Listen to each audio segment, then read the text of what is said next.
Hi guys, this is Sab and welcome back to my channel. For today's video, I'll be sharing with you my updated skincare routine kung paano nawala ang aking mga dark pimple marks in less than 14 days. So kung ikaw is problem mo yung mga dark spots mo, mga pimple marks mo, then this video is perfect for you. Alam naman natin na sobrang uso ngayon ng mga rejuvenating set. Meron na ding lumalabas ngayon ng mild rejuvenating set. But guys, hindi kailangan na face ninyo mag-peel para masabing gumanda yung face ninyo. Kasi actually, yung rejuvenating set, masyado siyang matapang. Kasi ako personally, na-try ko na gumamit ng rejuvenating set before. Like, siguro more than 10 years ago. And masasabi ko talaga na after kong gumamit nun, hindi na talaga ako gagamit. Kasi ako, I have normal to dry skin. Mas lalo naging dry yung face ko. Mas lalo siyang naging sensitive. Kasi alam mo talaga na numipis yung balat ng face ko. And naging sensitive talaga siya lalo na pag na-expose ka sa sunlight. Kaya guys, yung mga products na i-share ko sa inyo, masasabi ko talaga na very effective, walang peeling at all, and mas safe kesa gumamit ng mga rejuve set. Kasi ito sobrang subok na to. Kasi itong mga products na to, ginagamit ko na din talaga siya.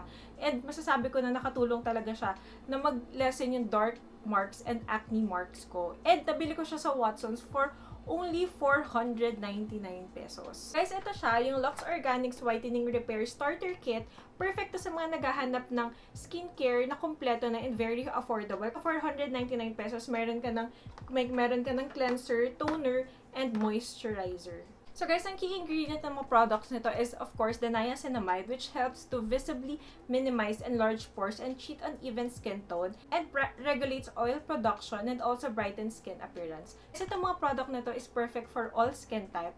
Ako personally, I have normal to dry skin, and ang problem ko rin kasi talaga is yun nga, I have mga dark marks and acne marks which is very visible, lalo na kasi maputi yung face ko. Kaya halatang halata talaga siya pag wala akong makeup. Kaya ito din talaga yung line na ginagamit ko from Luxe Organix. Of course, yung next key ingredient niya is yung licoric root extracts, which lightens and brighten up your skin, and yung anti-inflammatory and potent antioxidant siya. So guys, itong product talaga nito, ang tinatarget talaga niya is to lighten yung mga dark marks and acne marks ninyo, yung mga hyperpigmentations, and yung para ma-even out niyo yung skin tone ninyo. Share ko sa inyo kung paano ko siya ginagamit step by step. By the way guys, ito yung kasama sa starter kit. This is actually 50 grams and 12 months yung expiration niya upon opening the product. So matagal-tagal siya. Ito naman yung normal cleanser lang din naman. Ilalagay nyo lang din siya sa kamay niyo. Then gentle i-massage nyo sa face.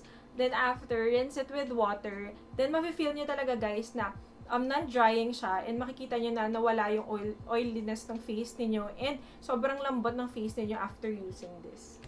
The next is guys is this Whitening Repair Essence Toner. Ito yung kasama dun sa starter kit. And ito yung pinaka-favorite ko sa Whitening Repair line ni Luxe Organix. This is actually an essence toner. This is not just your ordinary toner. And ito, de-pump siya. And makakalas kayo sa cotton kasi you just have to spray it sa face ninyo. Then antayin nyo lang siya mag-absorb. And pwede nyo rin siyang ipat para mas madali siyang ma-absorb. And this actually lightens scars and dark spots and controls sebum production. So if you have oily skin, perfect din tong product sa inyo. Ang step here guys is serum. Nakabili rin ako sa Watson's ng Luxe Organix na bundle serum. It already has 2 serums. Itong nabili ko is yung Miracle Repair and yung Power Glow nila for only 599 pesos. Guys, sobrang sulit na nito. Kasi kung bibilin mo siyang tig-isa, parang nag-range siya sa around 350 to 450 each. So ito, 599 lang. Dalawa na siya. And ang maganda kasi dito is, ito compatible tong dalawa. So hindi na kayo maguguluhan kung ano ba yung compatible na serum sa isa't isa. Kasi alam ko meron mga serum na hindi siya pwede gamitin. Ngari, ito, hindi siya pwede gamitin sa isa pang serum na klase. Parang ganun. Ito, perfect to na magkasama na serum. Nagamit ko munang serum. Itong is Miracle Repair Serum na 4% niacinamide. And ito guys, alam ko na sobrang effective nito. Actually, I made a video about this product. Pero yung product na yun is yung 10% niacinamide. So, if you are interested to know my thoughts about that product, ilalagay ko na lang din siya dito. Ito actually, first time kong gumamit ng 4%. Kasi ang na-try ko pa lang na serum nila na niacinamide is yung 2 and yung 10. So, ito for sure, alam ko naman na magiging effective din to sa akin. And of course, yung niacinamide nga, ito yung nakakatulong to lighten your dark spots and yung mga acne marks niyo. Kaya guys, makikita nyo yung whitening repair line. Alam nyo talaga sa mga ingredients pa lang na magiging effective talaga siya pampawala ng mga dark pimple marks and mag-even out yung skin tone ninyo. For the niacinamide, I use this Power Glow Serum. Madali lang naman siyang gamitin. Same lang dun sa niacinamide na serum na you just have to put it sa kamay mo. Then, ipapat mo lang din siya sa face mo and hayaan mo siyang ma-absorb ng skin mo. Then, napili ko rin itong Power Glow Serum is because it has vitamin C and galactomyces 74%, which is reduce signs of aging and makakapagbigay siya ng glow sa skin mo and magkakaroon ka ng radiant skin, which is actually perfect for me kasi I'm already on my late 20 and nun nga, nagsastart na rin kasi magkaroon ng mga fine lines, mga ganong age. Lalo na sa akin na I have dry skin. Mas madali kasi sabi nila, na magkaroon ng mga wrinkles yung mga dry skin kasi nga, mabilis mawala yung moisture. So, ito makakatulong to para at least, yun nga, ma-reduce yung signs of aging.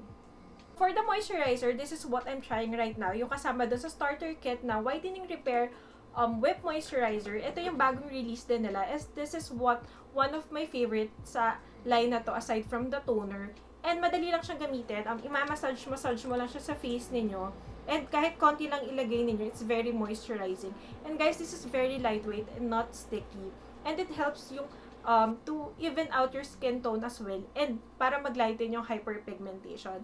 It also has niacinamide then my snail secretion filtrate then which is actually soothe and nourish the skin. And last but not the least is this Aqua Daily Sunscreen from Luxe Organix as well. It has 50% SPF, PA+++, UVA, UVB protection, and definitely one of the best sunscreens I've ever tried. Kasi sobrang affordable niya for only 349 pesos. And kung nanonood kayo ng mga ibang sikat na YouTubers, ang daming good reviews about this product. And sobrang lightweight niya sa face. Wala kang white cast na makikita after using it. And madali lang din siyang ma-absorb ng face ninyo. Yung product, madali lang siyang ma-absorb ng face ninyo. And guys, alam ko yung iba, parang nasa-skip nila tong sunscreen. Sobrang importante nito, guys. Lalong-lalo na dito sa atin, sa sobrang init sa Pilipinas. Make sure lang natin na gumagamit tayo ng sunscreen every time na lalabas tayo to protect from the UV light. Kasi yung UV, yun din yung nagiging cause ng ng hyperpigmentation sa face. And ayun, nagiging rin siya, cause din siya para mag-age agad yung mukha ninyo. Kaya make sure na paglalabas kayo, gagamit kayo nito. So guys, all the products that I mentioned earlier can actually be used day and night. But please, pag gagamit kayo ng serum sa morning, make sure lang gagamit kayo ng sunscreen after, lalo na kung ma-expose kayo sa sunlight. Mapakita ko na sa inyo yung before picture ko. So, itong picture na to, kung makikita nyo, meron ako mga pimple marks right here. It's because of the mass acne. Yun yung iwan na pimple marks dahil nagkaroon ako ng mga pimples dito nung mga time na labas ako ng labas and kailangan ko syempre magsuot ng mask. And ayun, nagkaroon ako ng mga pimple marks dito. And yun nga, very visible siya sa akin kasi maputi yung face ko. But look, wala na masyado. Sobrang minimal na lang niya. Kaya I do recommend na kung gagamit kayo is mas maganda gamitin nyo yung whitening repair line. Para at least alam nyo na match sila sa isa't isa. And mas lesser chance na mag-react yung face niyo. Kasi may tendency na pag iba-iba yung brand na ginagamit, may mga chances na nagre-react sila. And for this one naman kasi it's very affordable for only 499 pesos. And complete set na siya. Perfect to sa gusto mga mag-start pa lang mag-skincare and naghahanap ng perfect and effective product para mag-lessen yung mga dark pimple marks. Yun yung mga problem like mine. Yun. I recommend using the whitening repair line. And para at least, maliliit lang kasi siya, very affordable. At least kung gusto nyo malaman kung effective siya sa inyo, yun, itry nyo muna siya. Then pag talagang effective na talaga siya, nakita nyo talaga na effective siya sa face niyo, hindi nag-react yung face niyo. Pag naubos nyo na siya, that's the time na pwede na kayong bumili ng mga individual. Kasi personally, sobrang subok ko na yung Luxe Organix. Alam ko na talaga na effective talaga siya sa face ko. I've been using this for months already. Meron lang dito sa line na to na first time ko magamit. And I must say talaga na, talaga siya, effective talaga siya. Hindi lang para mawala yung mga dark pimple marks. Also to moisturize my face. Lalo na I have normal to dry skin. And this product is perfect for all skin types. So if you have oily skin, acne-prone skin, ganun, perfect siya sa inyo. You can try this product. So that's it with you guys. I hope you enjoyed watching this video. And please do subscribe on my channel by clicking the subscribe button and the notification bell beside it so you'll be notified on my next video. And guys, I hope I'll see you guys on my next video. God bless and stay safe. Bye!